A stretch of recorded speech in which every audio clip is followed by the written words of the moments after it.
Nucleus के बारे में उसकी रेडियस, उसकी डेंसिटी और आइसोटॉप्स, आइसोटॉन्स के बारे में स्टडी कर चुके हैं। ठीक है, आज के सेशन में हम बात करते हैं न्यूक्लियर फोर्स की। देखिए, न्यूक्लियस के बारे में एक क्वेश्चन हमेशा अराइज होता है कि अगर हम बात करें प्रोटॉन के लिए, तो प्रोटॉन जो होता है वो पॉजिटिव होता है। तो जब हम दूसरे पॉजिटिव प्रोटॉन को दूसरे प्रोटॉन के पास रखेंगे तो दोनों रिपल्सिव फोर्स फील करेंगे, इलेक्ट्रोस्टैटिक फोर्स दोनों पे लगेगा, तो हमें पता है कि दोनों एक दूसरे को रिपेल करेंगे।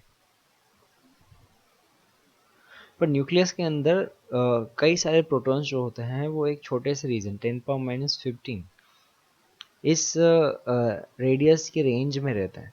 तो इसका मतलब क्या है कि उनके बीच में कोई ना कोई एक स्ट्रॉन्ग फोर्स लग रहा होगा जो इस इलेक्ट्रोस्टैटिक फोर्स को भी डोमिनेट कर रहा होगा।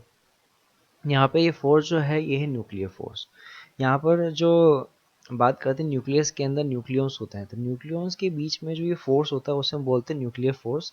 और न्यूक्लियर फोर्स जो है ये इलेक्ट्रोस्टैटिक फोर्स से भी ज़्यादा स्ट्रॉन्ग होता है शॉर्ट रेंज के अंदर। ये यहाँ पर 10⁻⁻15 मीटर की रेंज में लगता है और ये इस रेंज के अंदर स्ट्रॉन्गेस्ट फोर्स है। तो आज के सेशन में हम यही न्यूक्लियर फोर्स का डिस्कशन करेंगे। तो न्यूक्लियर फोर्स होता क्या है? तो to bind the nucleus together, however there must be a strong attractive nuclear force. देखिए, जैसे न्यूक्लियस है अगर, तो न्यूक्लियस के अंदर यहाँ पे ब्लू वाले जो हैं ये न्यूट्रॉन्स को रिप्रेजेंट कर रहे हैं और जो रेड है यहाँ पे प्रोटॉन्स को रिप्रेजेंट कर रहे हैं। तो ये सब जो है वो आपस में एक दूसरे के साथ जो है वो बंधे हुए हैं। तो इनको बांधने के लिए यहाँ पे कोई ना कोई अट्रैक्टिव फोर्स होगा और यहाँ पे वो फोर्स जो है ये न्यूक्लियर फोर्स है। तो ये न्यूक्लियर फोर्स की अगर प्रॉपर्टीज को हम देखें तो ये न्यूक्लियर फोर्स जो है ये जो पार्टिकल है न्यूक्लियॉन्स से उनके नेचर पर डिपेंड नहीं करता। नेचर मीन्स पॉजिटिव है या न्यूट्रल है, यानी न्यूट्रॉन है या प्रोटॉन है, ये इस चीज़ पर डिपेंड नहीं करता। हम क्या देखते हैं कि पॉजिटिव प्रोटॉन इनके बीच में जो फोर्स है ना, आप यहाँ पे बात कर रहे हैं वो न्यूक्लियर फोर्स की बात कर रहे हैं। तो जो न्यूक्लियर फोर्स यहाँ पे प्रोटॉन और प्रोटॉन के बीच में है, वैसे अगर हम देखें प्रोटॉन और न्यूट्रॉन के बीच, तो इन दोनों के बीच में जो फोर्स है वो भी उतना ही होगा जितना प्रोटॉन और प्रोटॉन के बीच में। और अगर न्यूट्रॉन और न्यूट्रॉन के बीच में देखिए तो वो भी फोर्स उतना ही होगा। यानी हम क्या देखते हैं कि अगर हम फोर्स प्रोटॉन प्रोटॉन के बीच में देखें, that is equal to force between proton neutron equal to force between neutron and neutron. यानी कि न्यूक्लियर फोर्स जो है वो यहाँ पर नेचर है ना, नेचर ऑफ पार्टिकल पे डिपेंड नहीं करता। बट एक बात समझिए, यहाँ पे हम देखते हैं नेट फोर्स। अगर हम तीनों केसेस के अंदर नेट फोर्स की बात करें तो नेट फोर्स किस केस में ज़्यादा होगा? तो देखिए, जो न्यूट्रॉन न्यूट्रॉन में बात करें तो न्यूट्रॉन एंड न्यूट्रॉन दोनों ही न्यूट्रल है, तो दोनों पे कोई रिपल्सिव फोर्स नहीं लग रहा होगा। प्रोटॉन और न्यूट्रॉन में बात करें तो प्रोटॉन सिंगल चार्ज पार्टिकल है, तो यहाँ पर वो जो अनचार्ज पार्टिकल न्यूट्रॉन है उस पर कोई फोर्स नहीं लगा सकता। बट अगर हम यहाँ पे देखें फर्स्ट केस में प्रोटॉन और प्रोटॉन उन दोनों के बीच में यहाँ पर इलेक्ट्रोस्टैटिक फोर्स जो है वो रिपल्सिव फोर्स लगेगा। यानी नेट फोर्स की बात करें तो नेट फोर्स में अगर हम देखें तो नेट फोर्स के केस में तो जो प्रोटॉन प्रोटॉन के बीच में फोर्स होगा नेट फोर्स वो सबसे कम होगा। नेट फोर्स अगर हम देखेंगे प्रोटॉन और neutron and net force neutron and neutron वो दोनों बराबर होगा। यानी जो प्रोटॉन प्रोटॉन के बीच में जो फोर्स होगा वो बाकी अदर केस के कंपैरिजन में कम होगा। यही रीज़न है कि जब हम देखते हैं कि न्यूक्लियस के अंदर नंबर ऑफ प्रोटॉन्स ज़्यादा होते होते जाते हैं तो जो स्टेबिलिटी वाली कंडीशन है वो कम होती जाती है। और अगर न्यूक्लियस में हम देखें नंबर ऑफ प्रोटॉन्स की, तो जब नंबर ऑफ न्यूट्रॉन्स की, तो नंबर ऑफ न्यूट्रॉन्स ज़्यादा होने से स्टेबिलिटी ज़्यादा होती है as compare to number of proton के ज़्यादा होने से।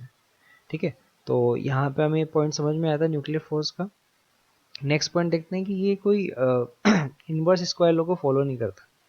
यानी यहाँ पे ये जैसे हम बात करते हैं इलेक्ट्रोस्टैटिक फोर्स है वो inversely proportional to R square होता है।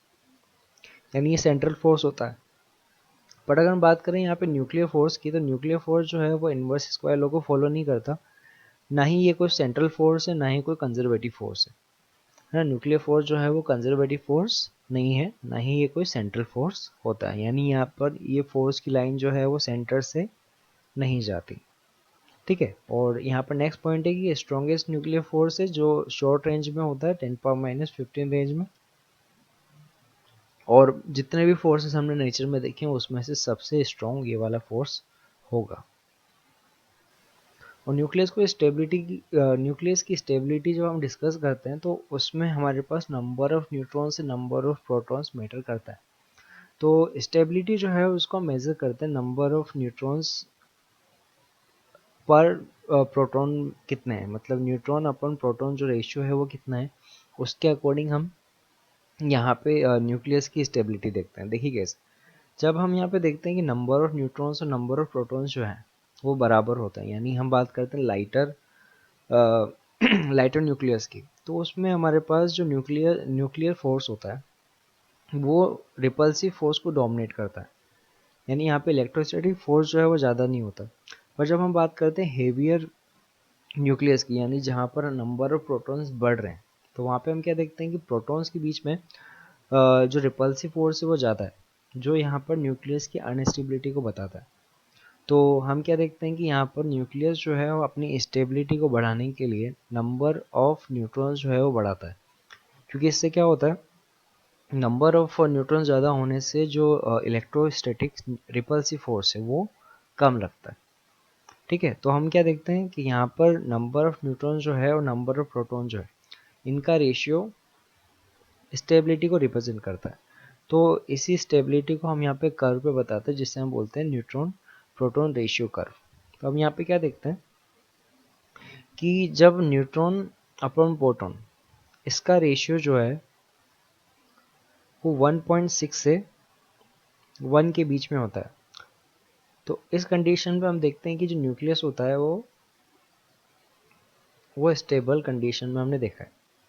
और इसके अलावा बाकी जो न्यूक्लियस होते हैं जिनके लिए ये रेशियो इस रेंज में नहीं आता, वो नॉर्मली अनस्टेबल होते हैं। वो क्या करते हैं, वो रेडियो एक्टिविटी शो करके, यानी न्यूक्लियस जो है वो डिके होकर इस रेंज में आता है।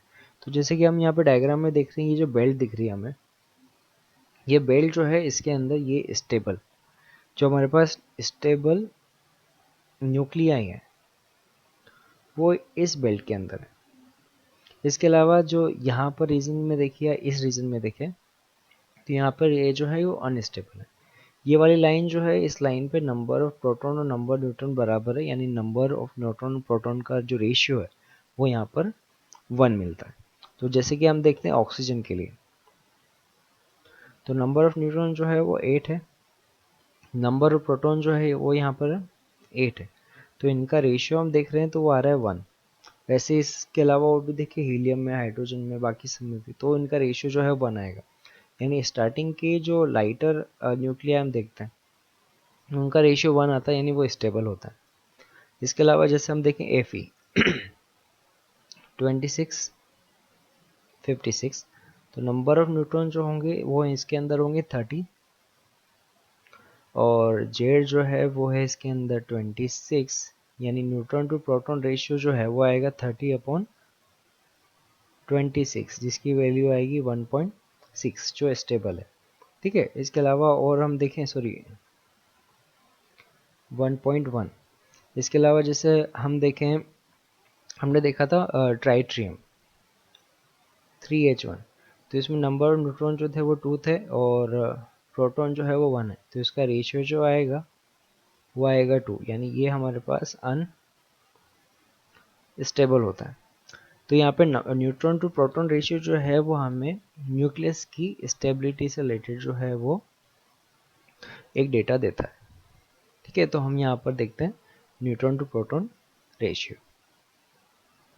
जब न्यूट्रॉन और प्रोटॉन का रेशियो जो है वो इंक्रीज होता है, तो यहाँ पे उसकी अनस्टेबिलिटी जो है वो इंक्रीज होती है। न्यूट्रॉन टू प्रोटॉन रेशियो के अलावा हम कुछ और फैक्टर देखते हैं जो यहाँ पर न्यूक्लियस की स्टेबिलिटी को अफेक्ट करता है। वो है यहाँ पर इनके इवन एंड ऑड नंबर। देखिए यहाँ पर अगर हम देखें तो हमने क्या देखा कि वो न्यूक्लियस जिनके अंदर नंबर ऑफ प्रोटॉन्स जो है ओड होते हैं, नॉर्मली वो कम स्टेबल होते हैं। तो हम क्या देखते हैं कि ऐसे न्यूक्लियस जिनके अंदर ओड नंबर ऑफ प्रोटॉन्स और ओड नंबर ऑफ न्यूट्रॉन्स होते हैं वो मोर रेडियो एक्टिवेट होते हैं। इसके अलावा हम देखें कि ऐसे न्यूक्लियस जिनके अंदर न्यूक्लियर जो है वो दोनों ही इवन हो, यानी प्रोटॉन जो है वो भी इवन है, न्यूट्रॉन भी इवन है, तो वो लेस रेडियो एक्टिव होते हैं, यानी वो ज़्यादा स्टेबल होता है। और ऐसे न्यूक्लियर देखें जिनके अंदर प्रोटॉन जो है वो ओड है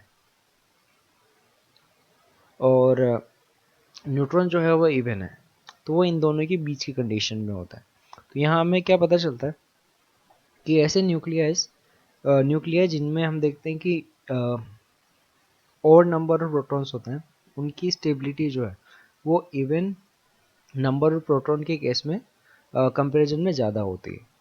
ओके, तो क्या देखेंगे हम यहाँ पे, जब हमारे पास न्यूक्लियस के अंदर नंबर ऑफ प्रोटॉन जो है वो ऑड कंडीशन है और दूसरी कंडीशन है कि number of proton even condition है, तो नंबर ऑफ प्रोटॉन जिसमें इवन होंगे वो ज़्यादा स्टेबल होगा। इस चीज़ को हम ग्राफ पे भी देखेंगे जब हम बात करेंगे नंबर ऑफ बाइंडिंग एनर्जी पर न्यूक्लियॉन्स। तो जब हम उसके लिए स्टेबिलिटी कर्व बताएंगे तो उसमें भी हम देखेंगे कि ये वाला रिलेशन जो है वो मैटर करता है। ओके, तो हम चलते हैं नेक्स्ट इम्पॉर्टेंट कंसेप्ट है, दैट इज मास डिफेक्ट। देखिए एक बात हम यहाँ पे क्या देखते हैं कि जब हम ऑब्जर्वेशन करते हैं और हम यहाँ पर देखते हैं कि न्यूक्लियस का मास, जब उसके कॉन्स्टिट्यूट्स जो हैं उनको अलग अलग देखें उनका मास और न्यूक्लियस का मास देखें, तो हमें पता चलता है कि जब यहाँ पे पार्टिकल्स न्यूक्लियस अलग अलग उनके मास निकाले जाते हैं और न्यूक्लियस का मास निकाला जाता है, तो न्यूक्लियस का मास ऑब्जर्व वैल्यू से जो न्यूक्लियस की जो एक्सपेरिमेंटल जो वैल्यू है वो एक्सपेक्टेड वैल्यू से कम आती है। यानी न्यूक्लियस जब फॉर्म हुआ था उससे पहले जो टोटल मास है वो न्यूक्लियस के फॉर्म होने के बाद मास जो है उससे ज़्यादा हो रहा है। तो ये डिफरेंस जो है वो क्यों आता है?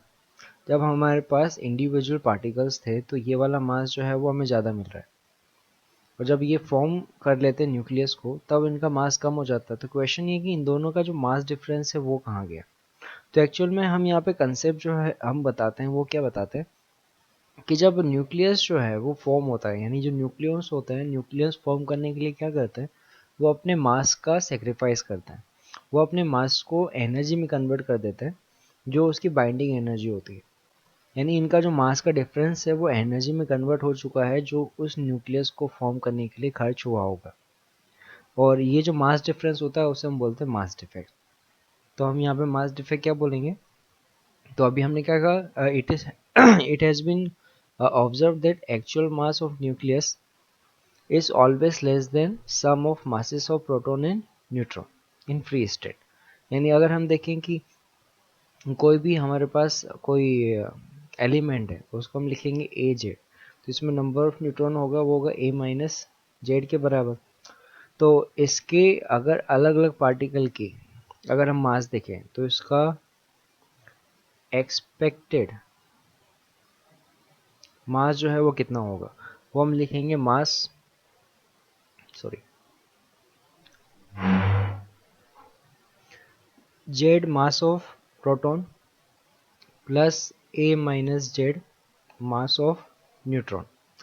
और अगर एम जो है इसका एक्चुअल मास है, तो हम क्या देखते हैं कि इन दोनों के मास में डिफरेंस आता है और ये होता है मास डिफेक्ट। तो यहाँ से हम मास डिफेक्ट देख सकते हैं, ये होगा Z M P plus A minus Z mass of neutron minus M, और इन दोनों का ये डिफरेंस होता है इसे हम बोलते हैं मास डिफेक्ट। तो मास डिफेक्ट हम क्या बोल सकते हैं, जब न्यूक्लियस फॉर्म होता है तो वो वाला मास जो यहाँ पर एनर्जी के फॉर्म में कन्वर्ट हुआ है उसे हम बोलेंगे यहाँ पे मास डिफेक्ट।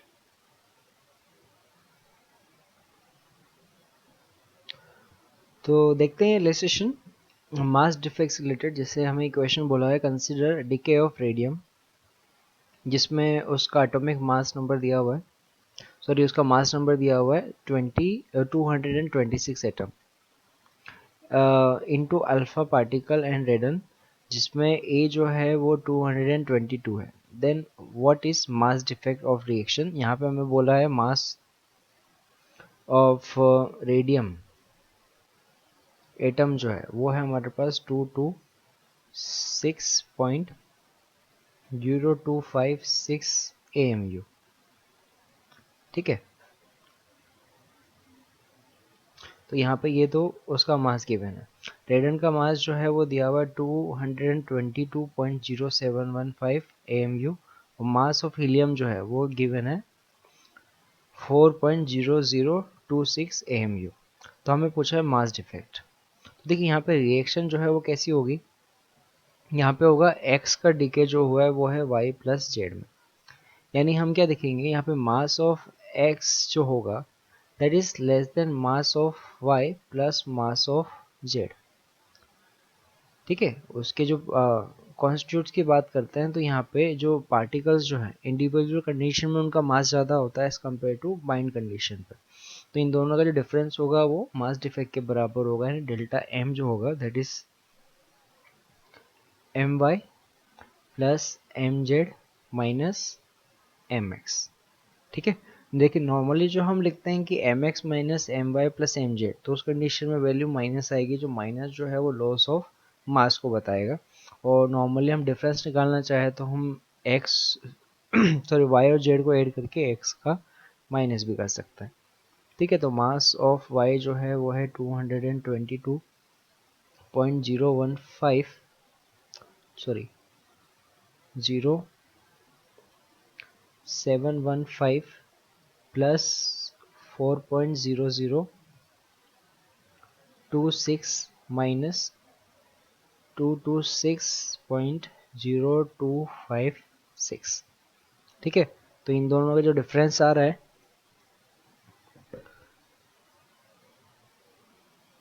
वो होगा 0.0491 यूनिट। ठीक है, तो इनका जो मास डिफेक्ट होगा वो इतना होगा।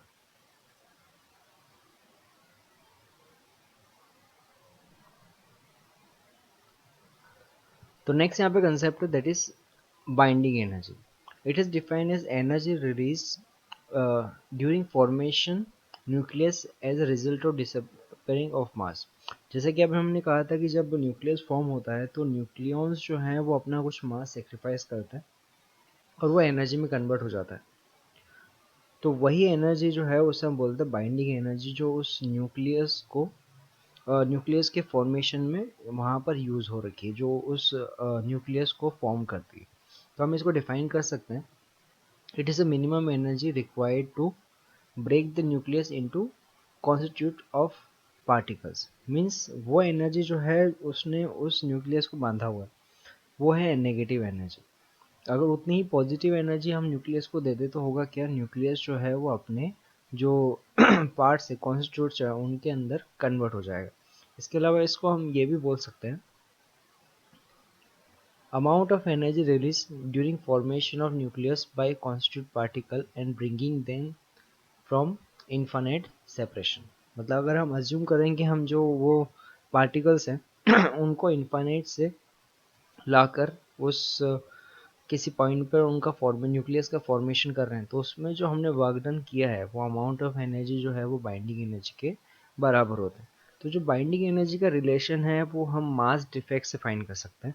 जैसा कि हमने कहा कि ये जो न्यूक्लियस फॉर्मेशन है उसमें मास जो है वो एनर्जी में कन्वर्ट हुआ है, तो अगर उस रिलेशन में उसका मास डिफेक्ट जो है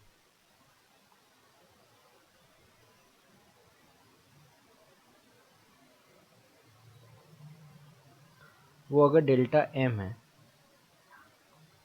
तो उस कंडीशन में बाइंडिंग एनर्जी कितनी होगी,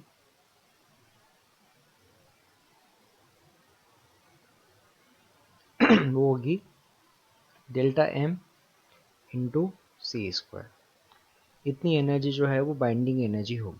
अगर बाइंडिंग एनर्जी को हम मेगा इलेक्ट्रॉन वोल्ट में कन्वर्ट करना चाहें तो सिंपली हम यहाँ से ये रिलेशन यूज़ कर सकते हैं, डेल्टा एम अगर हम ए एम यू में रखें इंटू 931.5 मेगा इलेक्ट्रॉन वोल्ट, यानी सिंपली अगर हमें मास डिफेक्ट जो है वो एटॉमिक मास यूनिट में पता है तो इस रिलेशन में हम वैल्यू रखकर बाइंडिंग एनर्जी जो है वो फाइंड कर सकते हैं। ठीक है, तो delta M into 931.5 mega electron volt. देखिए इसके अंदर जो एक और इम्पोर्टेंट टर्म आती है दैट इज बाइंडिंग एनर्जी पर न्यूक्लियॉन्स। देखिए पर न्यूक्लियन जो बाइंडिंग एनर्जी है उससे हम यहाँ पे डिफाइन करते हैं टोटल बाइंडिंग एनर्जी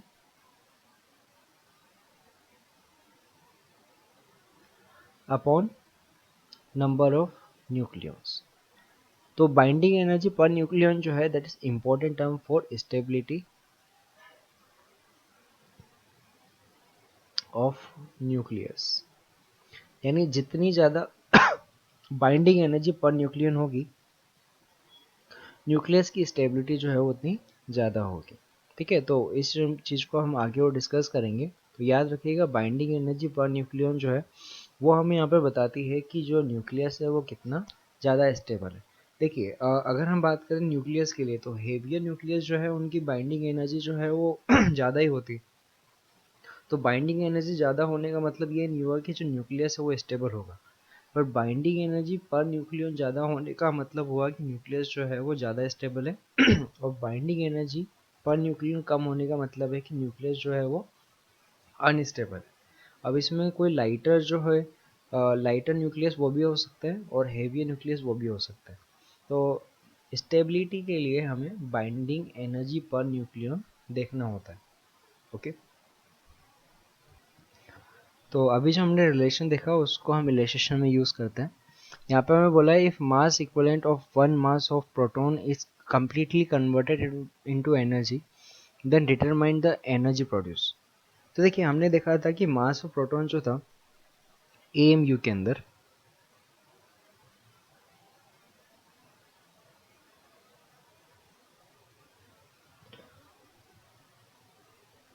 वो हमने यूज़ किया था 1.00728 एटॉमिक मास यूनिट। तो एनर्जी की बात करें तो एनर्जी होगा मास of proton into 931.5 mega electron volt. ठीक है, तो हम इसे लिख सकते हैं 1.00728 इंटू 931.5 मेगा इलेक्ट्रॉन वोल्ट। तो यहाँ पर जो टोटल एनर्जी जो रिलीज होगी वो होगी 938.2813 मेगा इलेक्ट्रॉन वोल्ट। यानी अगर एक प्रोटॉन जो है अगर उसको हम एनर्जी में कन्वर्ट करें तो इतनी मेगा इलेक्ट्रॉन वोल्ट जो है वो एनर्जी रिलीज होगी।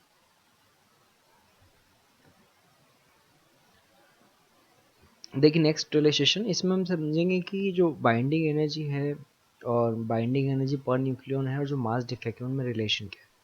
देखिए यहाँ पे हमें बोला है बाइंडिंग एनर्जी पर न्यूक्लियन और alpha particle from following data. तो हीलियम का जो एक्चुअल मास है न्यूक्लियस का वो हमें गिवन है, मास ऑफ प्रोटॉन गिवन है, मास ऑफ न्यूट्रॉन गिवन है। तब हीलियम को जब हम देखते हैं तो हीलियम में हमारे पास दो प्रोटॉन होते हैं दो न्यूट्रॉन होते हैं। तो अगर उसका एक्सपेक्टेड मास हम देखें वो होगा 2 मास of proton plus 2 mass of neutron. तो अगर दो मास ऑफ प्रोटॉन देखें तो होगा 2 इंटू 1.00727 AMU। ठीक है, वो हमें मिलेगा 2.0145554 AMU। ठीक है, वैसे हम देखें मास ऑफ न्यूट्रॉन वो होगा 2 इंटू 1.00866 AMU। यानी ये हमें मिलेगा 2.017332 AMU। यानी इसका एक्सपेक्टेड मास जो हमें मिलेगा वो होगा इन दोनों का सम। ठीक है, इन दोनों का सम करके हमें मिलेगा 4.031886 AMU। देखिए ये तो हमारे पास एक्सपेक्टेड वैल्यू है कि हीलियम का इतना मास होना चाहिए। अब हम देखते हैं डिफरेंस, तो इसका मास डिफरेंस कितना होगा तो mass of expected mass minus mass of helium. ठीक है, ये होगा इसका मास डिफेक्ट। तो एक्सपेक्टेड वैल्यू हमें मिली 4.031886 और हीलियम का मास हमें गिवन है 4.001265। यानी इन दोनों का जो मास डिफरेंस मिल रहा है, यानी जो मास डिफेक्ट हमें मिल रहा है वो है 0.0621 AMU। ये है इन दोनों का मास डिफेक्ट। ठीक है, तो इसके एक्सपेक्टेड मास और जो एक्चुअल मास है, इन दोनों का जो डिफरेंस है ये तो है इसका मास डिफेक्ट। अब देखते हैं बाइंडिंग एनर्जी। तो टोटल बाइंडिंग एनर्जी जो होगी वो होगी delta M into 931.5 mega electron volt. ठीक है, जैसे कि डेटा में यूज़ किया हुआ है उसे भी हम यूज़ कर सकते हैं।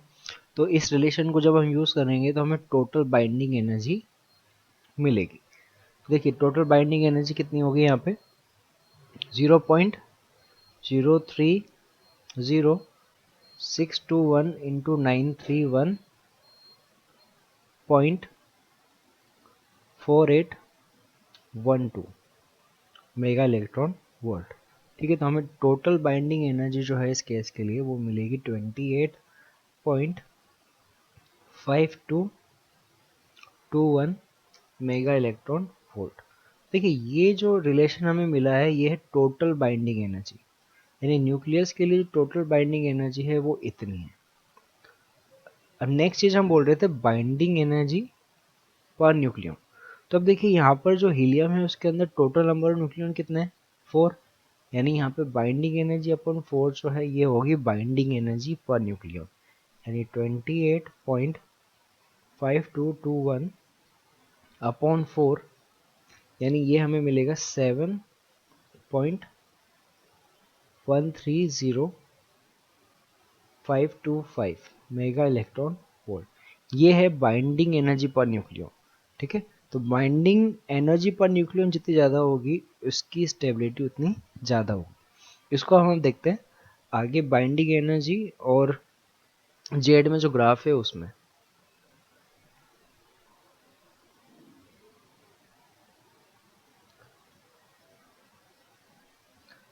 तो हम देखते हैं variation of binding energy per nucleon. Okay, binding energy per nucleon with mass number. तो देखिए जब हम इसका ग्राफ देखते हैं तो हमें ग्राफ जो है वो कुछ इस तरीके से दिखाई देता। देखिए यहाँ पे हाइड्रोजन और बात करते हैं हाइड्रोजन और नाइट्रोजन, यहाँ से जो स्टार्टिंग का ग्राफ देखते हैं तो स्टार्टिंग के अंदर हम देखें तो ये जो ग्राफ होता है वो रैपिडली इंक्रीज होता है। इसमें यहाँ पे हम देखें कुछ बीच के जो ये एलिमेंट है, जैसे हम यहाँ पे देखें ये जो है वो हीलियम हुआ, इसके अलावा यहाँ पर हम देखते हैं जैसे कार्बन हुआ और ऑक्सीजन हुआ, तो ये अपने पास वाले जो न्यूक्लियस है उनसे ज़्यादा स्टेबल है ना। देखिए बाइंडिंग एनर्जी पर न्यूक्लियन जो है वो ज़्यादा होने का मतलब स्टेबिलिटी ज़्यादा होना है। तो हम यहाँ पे देखें तो यहाँ पे हीलियम हुआ, इसके अलावा कार्बन हुआ, ऑक्सीजन हुआ, तो इनकी जो बाइंडिंग एनर्जी पर न्यूक्लियन है वो इनके पास वाले जो न्यूक्लियस है उनसे ज़्यादा है। इसका रीज़न क्या है? तो इसका रीज़न हमने देखा था नंबर ऑफ प्रोटॉन का इवन होना। हमने पहले भी इस बारे में डिस्कस किया था कि वो न्यूक्लियस जिनके अंदर नंबर ऑफ प्रोटॉन जो है और नंबर ऑफ न्यूट्रॉन्स जो है इवन होता है वो ज़्यादा स्टेबल होता है as compare to number of वो न्यूक्लियस जिनके अंदर नंबर ऑफ प्रोटॉन इवन होते हैं। तो यहाँ पे हम देखते हैं कि इन न्यूक्लियस के अंदर number of proton, number of neutron जो है वो इवन होते हैं, इसलिए इनकी बाइंडिंग एनर्जी पर न्यूक्लियन जो है वो पास वाले जो न्यूक्लियस है उनसे ज़्यादा होती है। बाकी अदर न्यूक्लियस की बात करें तो यहाँ पे ग्राफ जो है वो यूनिफॉर्मली इंक्रीज होता है इसकी वैल्यू जो है Fe तक इंक्रीज होती है, और Fe पे इसकी वैल्यू जो है वो मैक्सिमम हो जाती है 8.8 mega electron volt per nucleon. ठीक है, तो यहाँ पे Fe जो है, यहाँ पे इनकी बाइंडिंग एनर्जी मैक्सिमम होती है। ये रीज़न है जहाँ पर हमारे पास मैक्सिमम स्टेबल न्यूक्लियर्स मिलते हैं यहाँ, क्योंकि यहाँ पर इस रीजन के अंदर जो बाइंडिंग एनर्जी है वो सबसे ज़्यादा होती है। इससे पहले हमने देखा तो बाइंडिंग एनर्जी कम थी। धीरे धीरे हम यहाँ पे देखते हैं कि जब न्यूक्लियस ज़्यादा भारी हो जाता है तो उसकी स्टेबिलिटी जो है वो कम होती जाती है, जो हमें दिखती है यहाँ पे कि बाइंडिंग एनर्जी पर न्यूक्लियन जो है वो डिक्रीज हो रही है। तो हम यहाँ पे देखते हैं कि जब बाइंडिंग एनर्जी पर न्यूक्लियन जो है वो कम होती है, या बाइंडिंग एनर्जी पर न्यूक्लियन कम होती है, तो उस केस में वो लेस स्टेबल होता है। तो ऐसे न्यूक्लियस जिसके अंदर जेड जो है, एज मास नंबर जो है वो कम होता है, तो वो अपनी बाइंडिंग एनर्जी बढ़ाने के लिए फ्यूजन जो है वो रिएक्शन देता है।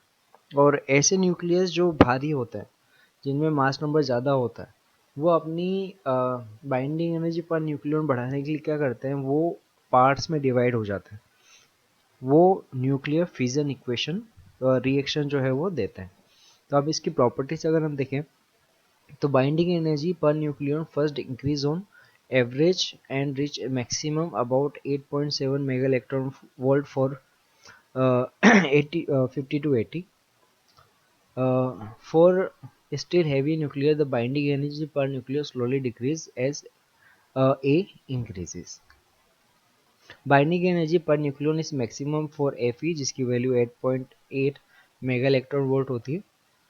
Binding energy per nucleon is more for medium nuclei than for heavy nuclei. Hence, medium nuclei are highly stable. The heavier nuclei, being unstable, have tendency to split into medium nuclei. This process is called fission. And lighter, तो अभी हमने कहा कि lighter जो होंगे वो क्या होंगे, वो दूसरे जो लाइटर न्यूक्लिया उनके साथ कंबाइन होंगे, जिसको हम बोलते हैं फ्यूजन इक्वेशन या फ्यूजन रिएक्शन।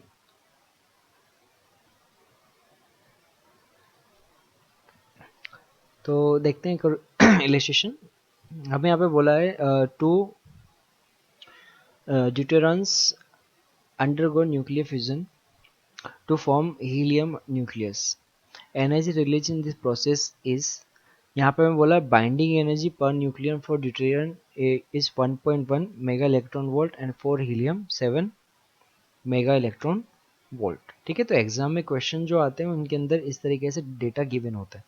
अब देखिए रिएक्शन जो है वो फ्यूजन की इक्वेशन कैसी है, वो हमें गिवन है कि यहाँ पर टू ड्यूटेरियम जो है ये दोनों फॉर्म करते हीलियम। ठीक है, तो यहाँ पर जो एनर्जी रिलीज होगी वो हमें पूछा हुआ है। ठीक है, तो देखिए टोटल एनर्जी कितनी है रिएक्टेंट की, पहले जब देखें तो इनर्शियल एनर्जी जो है वो होगी 2 इंटू एनर्जी ऑफ ड्यूटेरियम। तो अब देखिए एनर्जी ड्यूटेरियम कितनी है, यहाँ पर बोला है 1.1 mega electron volt per nucleon, तो ये होगा 2 इंटू 1.1 ये होगी एक ड्यूटेरियम की एनर्जी, यानी 2.2 मेगा इलेक्ट्रॉन वोल्ट। तो इनर्शियल एनर्जी जो है वो आएगी यहाँ पर 2 इंटू 2.2। ठीक है, तो याद रखिएगा टोटल बाइंडिंग एनर्जी अगर निकालनी है न्यूक्लियन पर एनर्जी पर न्यूक्लियन से, तो उसमें नंबर ऑफ न्यूक्लियंस को मल्टीप्लाई करना होगा, ये आएगी 4.4 मेगा इलेक्ट्रॉन वोल्ट। ठीक है, नेक्स्ट देखते हैं यहाँ पे एनर्जी ऑफ हीलियम, वो तो गिवन है 7 इंटू 4 28 मेगा इलेक्ट्रॉन वोल्ट। ठीक है, तो यहाँ पे जो एनर्जी डिफरेंस आएगा तो जो एनर्जी रिलीज होगी वो होगी energy of helium minus energy of total deuterium की जो है वो 28 mega electron volt minus 4.4 that is 23.6 mega electron volt. यानी इस केस के अंदर जो एनर्जी रिलीज होगी वो होगी 23.6, यानी ऑप्शन सी जो है वो करेक्ट होगा।